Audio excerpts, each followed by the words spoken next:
Now then, guys, with the history behind this game, it was created back in '98.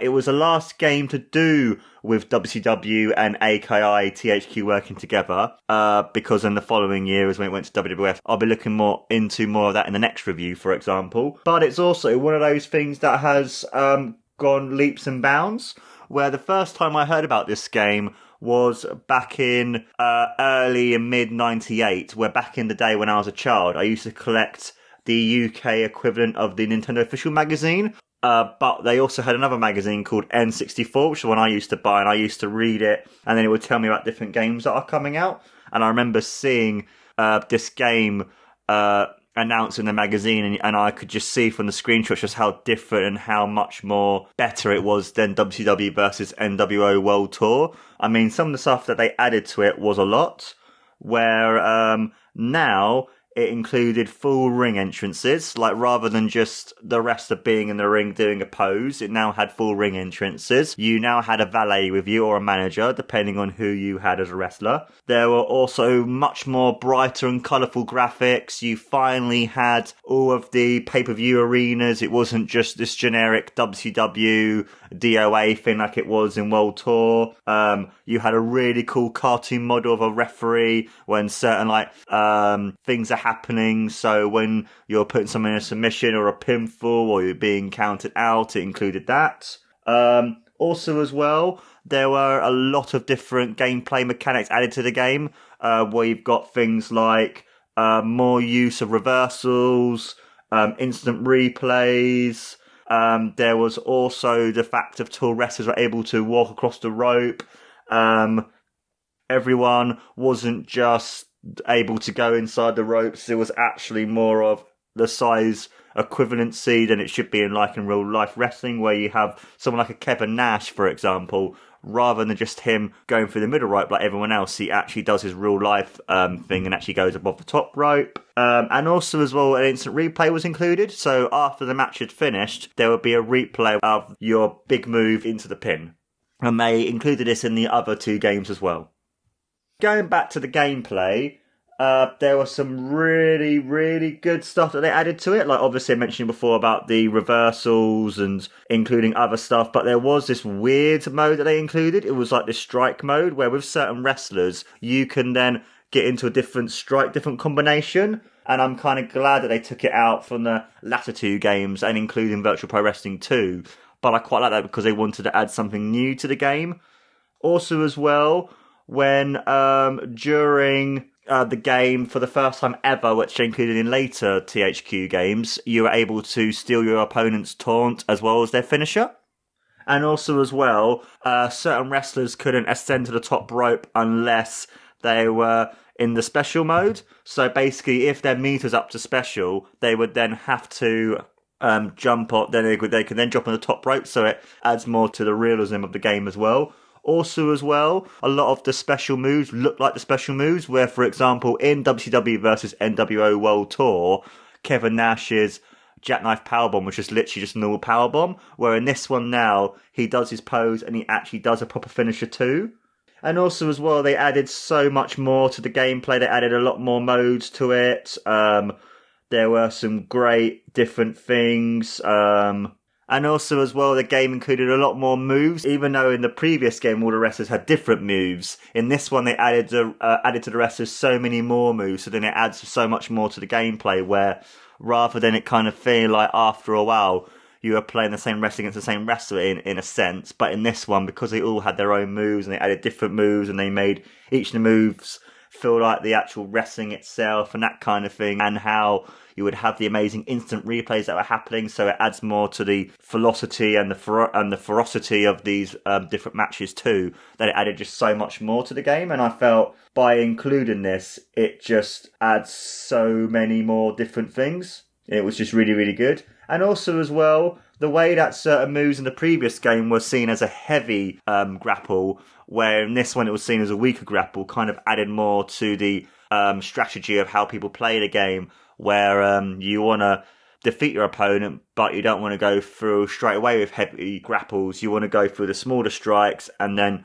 go on and go on and go on and go on to then win the match and go on to become the champion kind of thing. It's really, really cool. And also as well, other moves in the game as well were approved upon, so where the Stinger Splash, the Outside Edge, and the Diamond Cutter were a lot more like perfected, and they actually look like the actual move. Like I said earlier, with the now variation and making it look like properly the Jackknife Powerbomb, they had the game feel so much more to what the WCW was at the time and that sort of thing, so it added more to the realism of the game too, and it was just really, really good.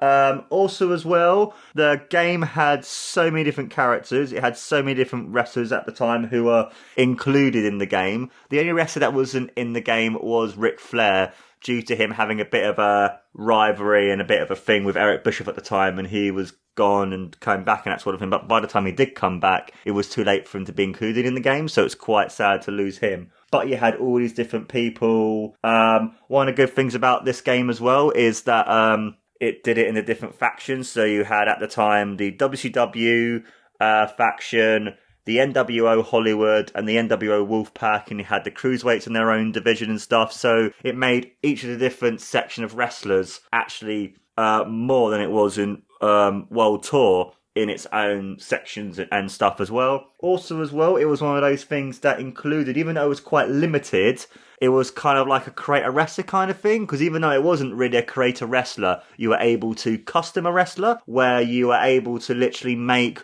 whatever wrestler in the entire game look like whatever you want. So you could make Hulk Hogan into a La Parka, or you can make La Parka look like Hulk Hogan, or you can make Bret Hart look like Randy Savage, for example, and that was quite cool. So you could see the sort of like so you could see it, even though this was quite a limited feature being the customer wrestler, you could see what it then would become as creator wrestler in WWF WrestleMania 2000 and WWF No Mercy, for example, and stuff. And also as well, it was just really, really cool where with this you can actually give the wrestlers different colours, so you can make Bret Hart in blue or Hulk Hogan blue, you know, and that kind of thing. Or you can make the BWO, for example. You can change the nWo to the white and the blue, like the BWO is, for example, and stuff. And it's just really cool just to see this and to just be able to add the extra content to the game as well.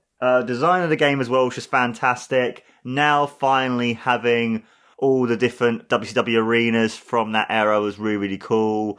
You had all the big pay-per-views, like you had Super Brawl, you had Starrcade, you had Bash at the Beach, and it was the full proper arenas themselves. It wasn't just a generic arena like it was in World Tour. Also as well, you had full entrances, but with these full entrances, you didn't have the wrestlers' music. You just had a generic Nitro theme and a generic theme too, but it was alright because you can see then in the later games, like in WWF WrestleMania 2000 and then No Mercy, just how it was able to develop and then become even better. But just by having this, which is really, really cool to see as well. And by also as well wrestling at these different arenas like Halloween Havoc and Starrcade, etc., you felt like you were properly playing and being involved in a proper WCW game. Like, it was great. I love this game. It's really good fun.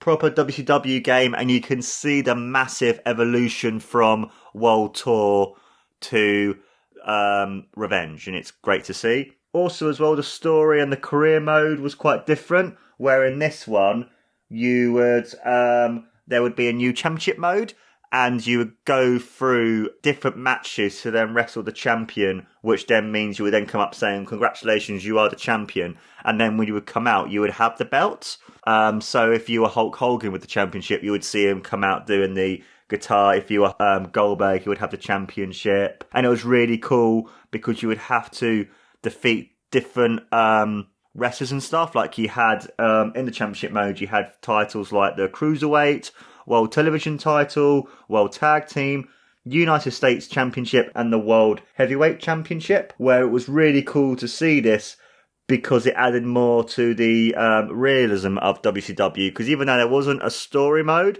it was still cool with this career mode, because depending on the championship that you chose, it depended on who you could wrestle as well as how many matches you can do as well. Where if you instantly went for the World Heavyweight Championship, that would be the most amount of matches, and then you would have to beat the champion, so then you're able to then unlock different wrestlers too. And it's just such a fun game. It's really good. And also as well, by having this, it then is able to give you more of a inclination to replay these matches, and then when you get to the final match, it will be at Starrcade, because Starrcade at the time was WCW's version of WrestleMania. It was really cool to have that as well. This game has a massive amount of repeatability, where you can play this game for ages. Even though I haven't played this game for a while, I can still go back and play it, you know, kind of thing. Like when I recently replayed this with Tony, I think a couple of years ago for How Do Game, but we haven't published it yet. I could still play this game and still had so much fun playing it. The soundtrack as well was really, really good. It's just a fantastic game. It's one of those games that, even though it doesn't have as much as WrestleMania 2000 and No Mercy, it's still one of those games that when people think of a great wrestling game, it's always this and No Mercy are always two that people think of, because they are so good. They're so diverse in what you can do. There's so many different match types. There's so many different types of things you can do in the game and how you can play. You can do tag team. You can do tornado tag. You can do this. You can do that. The inclusion of the referee added more to the match. So when you're doing different submission moves, you can see how it all works. In fact, there are now more reversals you can do, so you're able to potentially reverse any move. The way that the spirit meter works as well, which is really, really cool. It's just one of those great fun games that I can happily go back and replay for many hours upon hours upon hours, because the gameplay is that good. It's one of those games that I do feel holds up very well even to this day. And it's one of those games that when I think of the best wrestling games, this one is always in my top 3 ever, along with No Mercy and Here Comes the Pain, for example, and stuff, because those 3 games are great. But it's also just one of those games that was released at the right time, being in the Monday Night Wars when WCW was at its peak, where this is one of the highest selling games on the N64. And you can see why, because the gameplay is fun, the gameplay is great. And you can see that with this game, there was such a big evolution from WCW versus nWo World Tour. You can see how when they do a sequel right and how they do a sequel well, you can see just how good a wrestling game can actually be.